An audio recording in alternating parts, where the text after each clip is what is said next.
Trong tiết xuân vui tươi, Trung tâm Bảo tàng Di sản Thăng Long Hà Nội tổ chức hoạt động Tống Cựu Nghinh Tân, tái hiện các nghi thức đón Tết của cung đình Thăng Long xưa. Đây cũng là lần đầu tiên mô hình đường qua Tết được tổ chức tại Hoàng Thành, đặt ra yêu cầu cao về sự hài hòa giữa cảnh quan mùa xuân và công tác bảo tồn không gian đặc thù của khu di sản. Chương trình kết hợp hài hòa nghi lễ cung đình truyền thống và trải nghiệm đương đại.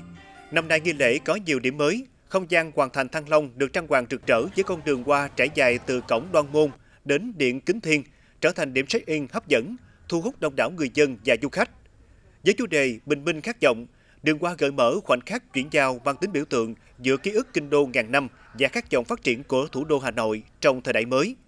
Không gian trải nghiệm được cấu trúc thành 4 chương kinh, kỳ, vọng, hội, dẫn dắt du khách đi qua các lớp ký ức di sản chiều sâu lịch sử và tinh thần hướng tới tương lai.